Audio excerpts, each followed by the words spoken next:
Vous avez peut-être lu dans la presse un article qui parlait de la hausse des valeurs foncières. Là, je vous montre le titre à l'écran. Donc, on voit là, hausse des valeurs foncières, la plus haute depuis 2007. Et j'ai vu plein de réactions de gens qui paniquaient pour leurs taxes municipales. Donc, aujourd'hui, c'est de ça qu'on va parler. Si vous avez des histoires de hausse de taxes salées, des choses comme ça, mettez-les en commentaire.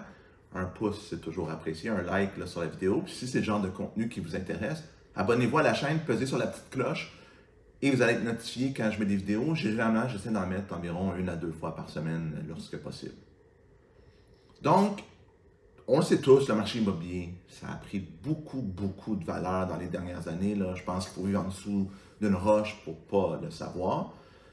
Donc, c'est normal que le rôle d'évaluation augmente. Donc, votre propriété qui valait 300 000 vaut 400, 425 000, 450 000, dépendamment des marchés. C'est pas anormal. Montréal ne fait pas exception à la règle.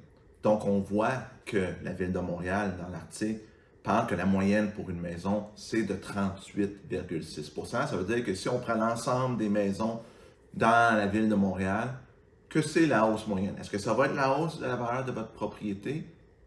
Aucune garantie, mais normalement, il y a des écarts, là, mais c'est jamais majeur. Tu sais, je dirais que la grande majorité vont être dans une fourchette de 35 à 40 % d'augmentation, mais il y en a qui peuvent monter de 45-50 %, il y en a qui peuvent monter juste de 25 %.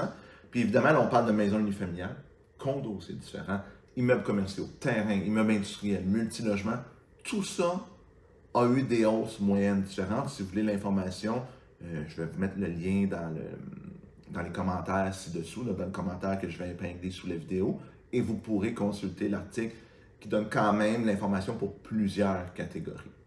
Donc là, les gens paniquent, disent « L'évaluation monte de 38 % en moyenne, mon compte de taxes va monter de 38 %.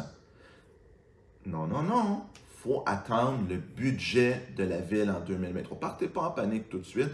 Ça serait extrêmement surprenant que les taxes montent tant que ça.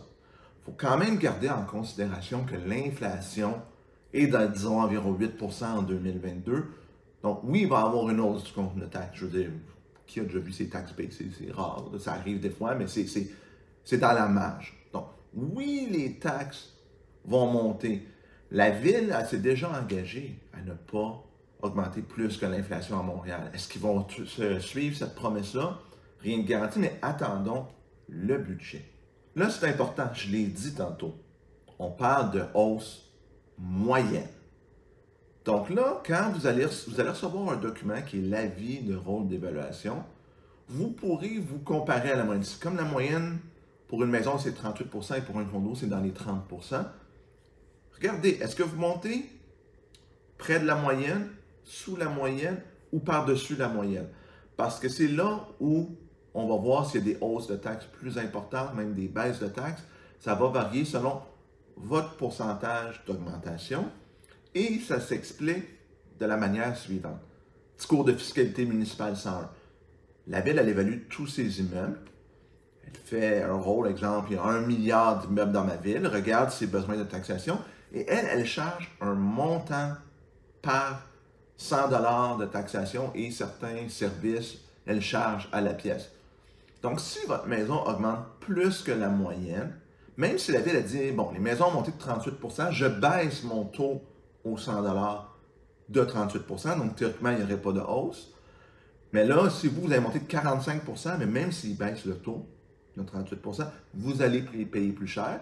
Et à l'inverse, si vous avez monté seulement 30 % et qui baisse de 38 %, vous allez avoir une baisse. Bon, on s'entend que la Ville, probablement, les villes ne baisseront pas le taux tout à fait égal. Les maisons montent de 30 %, 38 %, on baisse de 38 %. Ils vont peut-être dire, on baisse de 34 % le taux de taxation pour une hausse de 4 % du compte de taxes. Et c'est plus dans la norme de ce qui va arriver. Mais là, avec la moyenne, on va dire, oui, mais moi, j'ai 15 % d'augmentation.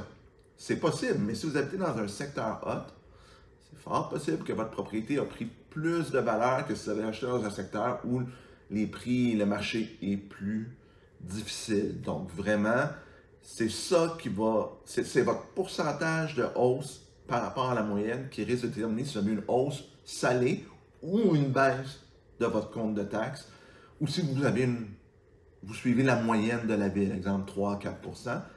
Donc, c'est vraiment ça que vous devez surveiller. Là, vous allez me dire, y a-t-il moyen de contester l'évaluation municipale? Oui, il y a un moyen. Donc, normalement, vous allez recevoir, si ce n'est pas déjà fait, un avis d'évaluation qui va dire votre maison valait 300 000, aujourd'hui elle vaut 450 000. Si vous n'êtes pas d'accord, vous pouvez dépenser des frais et contester l'évaluation. Moi, je vous donne un petit truc. Je vous suggère d'appeler votre courtier, dire Olivier, ma maison, là, au 1er juillet 2021, qui est la date à laquelle la valeur est fixée pour le rôle d'évaluation à Montréal cette année, est-ce que ma maison, le 1er juillet, valait 450 000? Là, moi, ça me fait plaisir pour mes clients de regarder ça, de dire ouais, ça vaut à peu près ça. Ou non, non, écoute, ça valait gros maximum 400 000. Tu devrais contester. Mais si ça vaut 445 000 puis ils ont mis 450 000, contestez pas parce qu'il y a des frais. Vous devez produire des rapports d'évaluation. Et pour 5 000 ça devient une erreur dans la marge parce que l'évaluation, ce n'est pas une science exacte. Mais donc, le processus pour contester, c'est vous pouvez contester, vous allez payer des frais. Là, je ne connais pas les frais à Montréal par cœur, mais il y a un frais de peut-être une centaine, 150 $ pour contester. Vous allez devoir fournir un rapport d'évaluation et si vous gagnez votre cause, ils vont réajuster votre valeur. Exemple, ça ne vaut pas 450, ça vaut 400. Ils peuvent faire ça. Moi, ce que j'ai fait personnellement chez moi, ils avaient réévalué ma maison, je considérais ça trop cher. Je suis courtier, donc j'ai appelé à la ville. Ils m'ont donné le contact de la firme d'évaluation. Je les ai appelés. J'ai dit à l'évaluateur, je ne suis pas d'accord avec votre processus. On peut aller devant le tribunal, pas le tribunal, mais devant l'arbitre qui va fixer la valeur. J'ai dit, mais regarde, je t'envoie des comparables. Dis-moi si tu peux faire quelque chose. Je lui envoie, il les regarde, il me rappelle, il dit, Olivier, je vais baisser ta valeur de 7 %. Bon, s'il aurait dit non, est-ce que j'aurais voulu pousser plus loin? Possiblement dans ce cas-là. Mais cette démarche-là était sans frais. Ça m'a pris une demi-heure, 1 heure parce que j'ai sorti des comparables. Mais tu sais, si vous demandez à votre courtier, peux-tu me donner 3-4 comparables? Je vais m'essayer. Ça vous coûte quoi? Une demi-heure, 1 heure de temps? Essayez-le. Ça ne veut pas dire que l'évaluateur va être réceptif. Mais s'il l'est, ben, vous avez des chances de déjà gagner votre cause sans aller devant l'arbitre, devant le processus légal et sans payer des frais. Mais il n'y a pas de certitude. Donc, j'espère que cette information-là vous a été utile, que ça vous a renseigné un petit peu plus sur comment la Ville va gérer les taxes suite à l'augmentation du rôle foncier et que vous savez maintenant que vous avez un recours pour contester l'évaluation si cette dernière n'est pas exacte. Bonne journée tout le monde!